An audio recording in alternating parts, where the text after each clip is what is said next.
அன்பு சார்ந்த நேயர்களே, காலை வணக்கம். பேராயிரம் பரவி வானோர் ஏற்றும் பெம்மானே,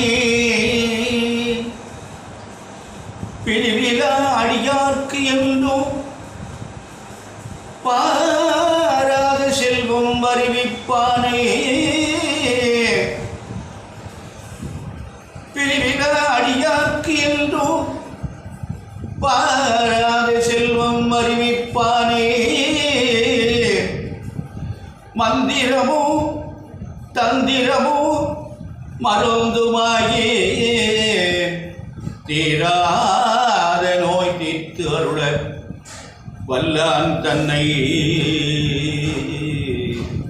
திரிபுரத்தின் சிலைகை கொண்ட போரானை உள்ளிருக்கு வேலூரானை போற்றாதே ஆற்ற நாள் போக்கினேனே, போற்றாதே ஆற்ற நாள் போக்கினேனே.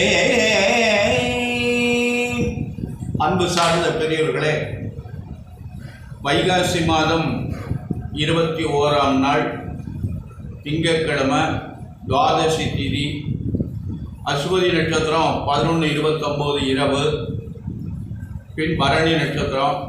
2 நட்சத்திரத்துக்குமே சித்த யோகம் தான். இன்னைக்கு முன்னாடி சித்த யோகம் நல்ல நாள் இருக்கு. ராகுகாலம் 7 to 9, யமகண்டம் 10 to 12, குளியல் 1 to 3, சூலம் கிழக்கு, பரிகாரம். இன்னைக்கு மூத்த நாள். அதோட வாஸ்து வேறு இருக்கு. வாஸ்து நல்ல நாள். இந்த வீடு எல்லாம் தச்சு பண்ணுவதற்கு அருமையான ஒரு வீட்டு வேலை, கட்டட வேலைகள் ஆரம்பிப்பதற்கு அருமையான நாள். இது நன்றாக இருக்கிறது. அதனால் இன்று அருமையான நாள். ஆகவே அன்பான நேயர்களே, இன்று ராசி பலன்கள் எப்படி இருக்கிறது என்று பார்ப்போம்.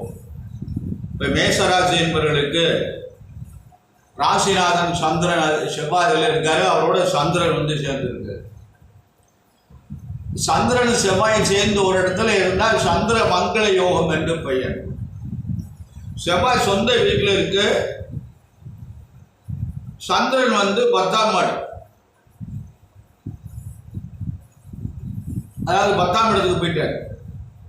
லக்னாதிபதி 10ல் இருக்காரு. 10ஆம் அதிபதியோட சேர்ந்து 5, 10 கூடையோட சேர்ந்து இருக்கார். இந்த அருமையான நாள் மேஷராசி என்பவர்களுக்கு சந்திர மங்கள யோகம் என்ற ஒரு யோகம். அது பேர் நல்ல யோகம். அதனால இந்த குரு பகவான் நல்ல இடத்துல இருக்காங்க. அருமையான இடத்துல குரு பகவான் இருக்கிறார். நல்ல இடம். ஆகவே இன்று 2ல் இருக்காரு குரு. 2ஆம் அதிபதி 2ல் இருக்காரு. இன்று மேஷராசி என்பவர்கள்லாம் நல்ல யோகமான நேரம்.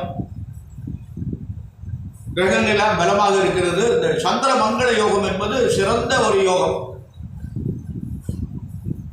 அதனால இது நல்ல நாள். இன்று நாளை அருமையான நாள். அடுத்தபடியாக ரிஷபராசி என்பவர்களே, உங்களுக்கு இந்த குரு பகவான் ராசியில் இருக்கிறாரு. ராசிநாதன் அதிலே இருக்காரு. சனி பகவான் எங்க இருக்காருன்னா 10ஆம் இடத்துல இருக்காரு. 11ல் ராகு இருக்காரு. இதெல்லாம் உங்களுக்கு ரிஷபராசி என்பவர்களுக்கு நல்லது. ஆனால் ராசியில குரு இருக்காரு. ஜென்ம குரு என்று சொல்வது பிரச்சனையை உருவாக்குவார்கள். அதனால இது ஒன்றும் ப்ராப்ளம் இல்லை, பிரச்சனை இல்லை என்று பொருள். ஆகவே நல்ல நேரம், நல்லது நடக்கும், நல்ல காரியங்கள் நடைபெறும். கவனமாக நடந்து கொள்ளவும், பிரச்சனை ஏற்படாமல் பார்த்து நடந்து கொள்ளுங்கள். அதாவது நான் என்ன சொல்றேன்னா, நிதானம், கவனம், பொறுமை தேவை. இதை கடைபிடித்தோம்னா பிரச்சனையிலிருந்து நம்ம வெளியில் வந்துடலாம். வியாழக்கிழமை தோறும் தட்சிணாமூர்த்தி வழிபாடு பண்ணுங்கள், நல்ல பலன்களை தரும். அடுத்தபடியாக மிதுன ராசி என்பவர்களே, உங்களுக்கு குரு பகவான் 12ஆம் இடத்துல இருக்கார். குரு 12ல் இருந்தால் தேவையற்ற விரயங்கள் ஏற்படும். சுப விரயமா பண்ணுவோம், நல்ல விரயமா செய்வோம். இடம் வாங்குங்க, வீடு கட்டுங்க, குழந்தைகளுக்கு திருமணம் பண்ணுங்க. மிதுன ராசி என்பவர்கள் திருமணம் ஆகாத குழந்தைகள் இருந்தால் அவர்களுக்கு திருமணம் நிச்சயமாக நடைபெறும். 12ஆம் இடத்துல குரு இருக்கும்போது திருமணம் நடக்காது என்று சொல்லுவார்கள். நிச்சயமாக நடக்கும். அதனால் அது ஒரு நல்ல பலன். அடுத்தபடியாக கடகராசி என்பதே உங்களுக்கு குரு பகவான் நல்ல இடத்துல இருக்காங்க. அருமையான இடத்துல குரு பகவான் இருக்கார். நல்ல இடம், நல்ல நேரம், நல்லது நடக்கும். கடகராசி என்பவர்களுக்கு சனி பகவான் 8ல் இருக்கு, 9ல் ராகு இருக்கு. இதெல்லாம் ஒரு நல்ல அமைப்பு இல்லை. ஆனா 10ஆம் இடத்துல செவ்வாயும் சந்திரனும் சேர்ந்து இருக்காங்க. தொழில் ஸ்தானம் என்று பிரமாதமாக இருக்கிறது. இன்னும் 2 நாளைக்கு இல்லை நல்ல அமைப்பு. 10ஆம் அதிபதி 10ல் இருந்தால் உங்களுக்கு தொழில் நல்ல முன்னேற்றத்தை தரும், நல்ல வருமானங்கள் வரும், நல்ல நேரம் என்று சொல்வது. ஆகவே கடகராசி என்பவர்களுக்கு நல்லதெல்லாம் நடக்கும். நீங்க என்ன எதிர்பார்க்கிறீங்களோ அந்த காரியங்கள்லாம் நடைபெறும். அடுத்தபடியாக சிம்மராசி என்பவர்களே உங்களுக்கு குரு பகவான் நல்ல இடத்துல இல்லை, சனியும் நல்ல இடத்துல இல்லை. அதனால பார்த்து கவனமாக நடந்து கொள்ளவும். 9ஆம் அதிபதி 9லே இருக்காரு, சந்திரனோடு சேர்ந்து இருக்காரு. அது ஒரு நல்ல அமைப்பு. உங்களுக்கு கவனம் தேவை. அடுத்து கன்னிராசி என்பவர்களே உங்களுக்கு குரு பகவான் 9ஆம் இடத்துல இருக்காரு, 9ஆம் அதிபதி 9ல் இருக்காரு, 10ஆம் அதிபதி 9ல் இருக்காரு. இதெல்லாம் ஒரு நல்ல நிறைவான அமைப்புகள் உங்களுக்கு. சனி 6ல் இருக்காரு. 6ஆம் இடத்துல சனி இருப்பது நல்ல பலன் தரும். அன்பு சார்ந்த நேயர்களே உங்களுக்கு நல்ல நாள், நல்லது நடக்கும் என்று சொல்வது. கன்னிராசி என்பவர்களுக்கெல்லாம் நல்ல நாள். அடுத்து துளாராசி என்பவர்களே உங்களுக்கு குரு 8ஆம் இடத்துல இருக்காரு. அஷ்டம குரு என்று சொல்வது. குரு நல்ல இடத்துல இல்லை, ஆனால் கவனமாக நடந்து கொள்ளுங்கள்.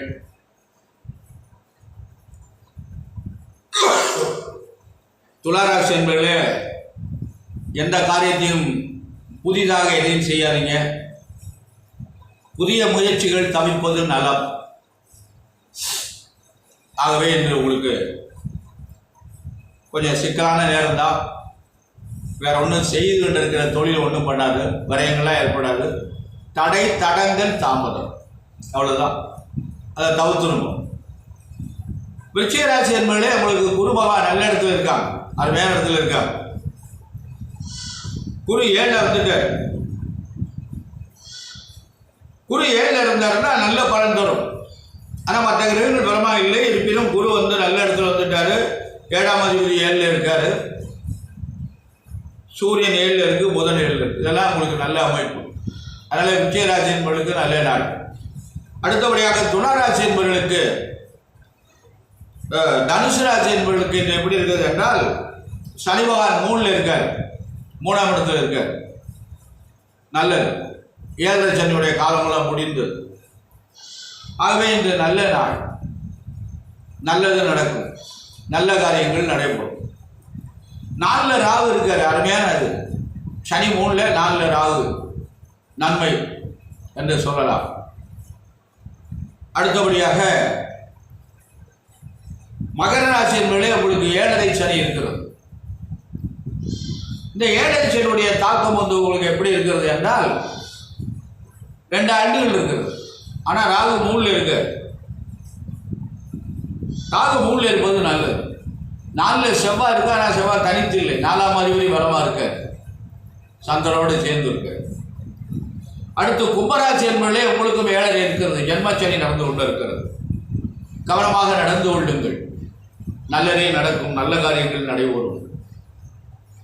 அன்பான நேயர்களே, கும்பராசி என்பதிலே உங்களுக்கு கிரகங்கள் பலமாக இல்லை. மகர ராசி, கும்பராசி. மகர ராசிக்கு குரு நல்லா இருக்காரு, ஆனால் 7ல் இருக்கிறது. குரு நல்ல இடத்துல இருக்காங்க. மீன ராசி என்பவர்களுக்கும் உங்களுக்கு 7ரை சனி நடந்து கொண்டு இருக்கிறது. மேன ராசி என்பவர்களுக்கும் குரு பகவான் நல்ல இடத்துல இல்லை. ஆனால் 2ஆம் அதிபதி 2ல் இருக்கார், 5ஆம் அதிபதி 2ல் இருக்கார். பொருளாதாரம் நல்ல நிறைவாக இருக்கும், நன்மை ஏற்படும், நல்லது நடக்கும் உங்களுக்கு. அதனால மீன ராசி என்பவர்களே உங்களுக்கு நல்ல நாள், நல்ல காரியங்கள் நடைபெறும். ஆனால் கவனமாக நடந்து கொள்ளுங்கள். 7ரை சனி இருக்கிறது. இந்த 7ரை சனியுடைய தாக்கம் உங்களுக்கு இருக்கிறது. ஆகவே ரொம்ப கவனம் தேவை. நிதானமாக நடந்து கொள்ளுங்கள். மகர ராசி என்பவர்கள், கும்பராசி என்பவர்கள், மீன ராசி என்பவர்களுக்கெல்லாம் ஏழரை பகவானுடைய காலம் நடந்து கொண்டு இருக்கிறது. ரொம்ப ஜாகிரதையாக நடந்து கொள்வோம். சனி பகவானுடைய வழிபாடு செய்யுங்கள். சிவபுராணம் பாராயணம் செய்யுங்கள். கோளர் திருப்பதிகம் பாராயணம் செய்யுங்கள். நல்லதே நடக்கும். அன்பான நேயர்களே, இறை வழிபாடு நமக்கு ரொம்ப நல்லது. உண்டென்று தெய்வம் ஒன்றென்று நன்றென்று மனமே நல்லதே நடக்கும். பசித்தோர் முகம்பார் நல்ல அறமும் நட்பும் நன்றென்றிரு. பசித்தவர்களுடைய முகங்களை பாருங்கள், நல்ல அறத்தை செய்யுங்கள், நல்ல அறமும் நட்பும் என்றிருங்கள். அன்பான நேயர்களே, இறை வழிபாடு உங்களுக்கு நன்மை தரும். என்ன கஷ்டங்கள் வந்தாலும் இறைவன் நமக்கு நல்லருள் செய்வார், நன்மைகள் நடைபெறும்.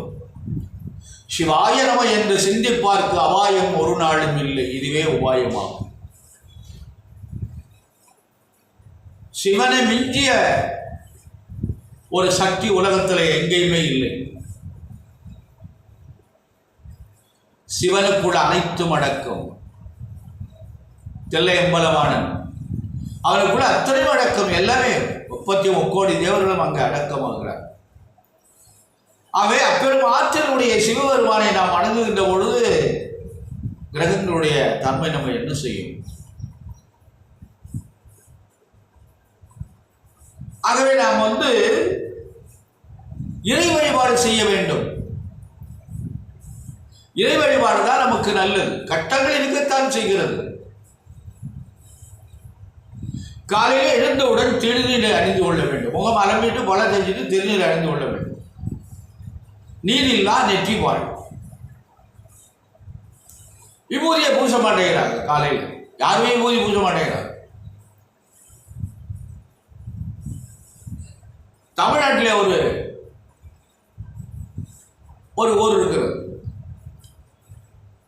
அதுக்கு நாடு என்று பெயர். வெள்ளலூர் நாடு என்று பெயர். அந்த நாட்டிலே மதுரை மாவட்டத்தில் மேலூர் தாலுகாவில் இருக்குது. அங்கே பார்த்தீங்கன்னா இந்த பெண்கள் எல்லாம் பார்த்தீங்கன்னா காலையில் எழுந்திருந்தோன்னா பல்லு தச்சோடனே நெற்றி நிறைய திருநீர் பூசி குங்குமம் வச்சிருவாங்க.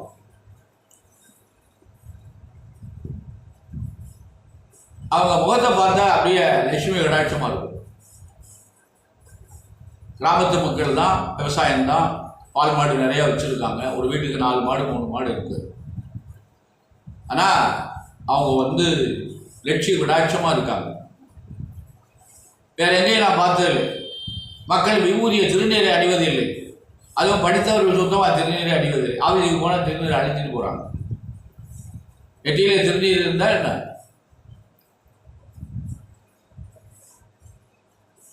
ஒரு மகிழ்வு இந்த நம்ம நாட்டிலே திருநீர் நெற்றி நிறைய பூசி சந்தனம் குங்குமம் வச்ச ஒரே பிரதமர் மோடி அவர்கள் தான்.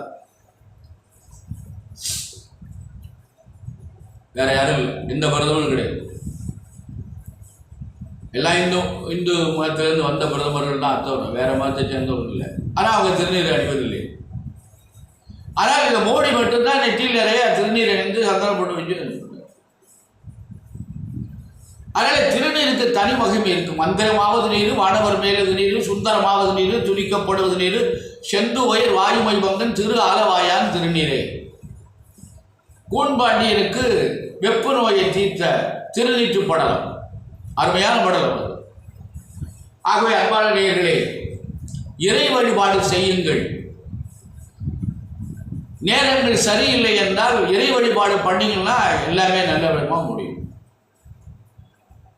எல்லா மக்களும் நல்லருள் பெற்று பல்லாண்டு வாழ எல்லாம் வல்ல எம்பெருமான் சிவபெருமானையும் அன்னை பராசக்தியும் பிரார்த்தனை செய்து நிறைவு செய்கிறேன். நன்றி, வணக்கம்.